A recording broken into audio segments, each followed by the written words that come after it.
ఏది అయినా ఆచి చికెన్ మసాలా. జగిత్యాల జిల్లా కొడిమ్యాల మండల కేంద్రంలో శ్రీ రేణుక ఎల్లమ్మ అమ్మవారి బోనాల ఉత్సవాల్లో మంత్రి పొన్నం ప్రభాకర్ పాల్గొన్నారు. అమ్మవారిని దర్శించుకుని ప్రత్యేక పూజలు నిర్వహించారు. గతంలో మార్క్ ఫెడ్ చైర్మన్ గా ఉన్నప్పుడు, పార్లమెంటు సభ్యుడిగా ఉన్నప్పుడు, కాంగ్రెస్ పార్టీ వర్కింగ్ ప్రెసిడెంట్ గా ఉన్నప్పుడు అనేకసార్లు ఆలయానికి వచ్చి రేణుక ఎల్లమ్మ ఆశీర్వచనం తీసుకున్నట్లు చెప్పారు. రేణుక ఎల్లమ్మ ఆశీర్వాదంతో ఈ ప్రాంతమంతా మంచి వర్షాలతో, పాడి పంటలతో, ప్రజలంతా ఆయురారోగ్యాలతో, సుఖ సంతోషాలతో ఉండాలని అమ్మవారిని వేడుకున్నట్లు చెప్పారు మంత్రి పొన్నం.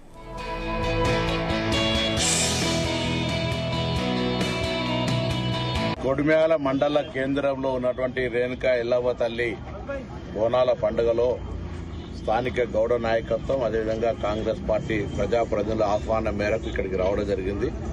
గతంలో పార్లమెంటు సభ్యుడిగా ఉన్నప్పుడు, తెలంగాణ రాష్ట్ర కాంగ్రెస్ కార్యనిర్వాహక అధ్యక్షుడిగా ఉన్నప్పుడు, మార్కెట్ చైర్మన్గా ఉన్నప్పుడు అనేక సందర్భాలు ఈ దేవాలయానికి వచ్చి ఈ కొడిమ్యాల ఎల్లవ్వ తల్లి ఆశీర్వచనం తీసుకున్నా.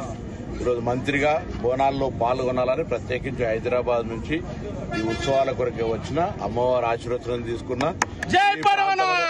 ఈ ప్రాంతం అంతా కూడా ఆ ఎల్లవ్వ తల్లి ఆశీర్వచనంతో మంచి సమృద్ధి వర్షాలతోటి, పాడి పంటలతోటి అందరు ఆరోగ్యంగా ఉండి మంచి భవిష్యత్తు ఉండాలని అమ్మవారి సందర్భంగా ప్రార్థించుకుని అందరికీ శుభం కలగాలి. సర్వేజన సుఖినో భవ.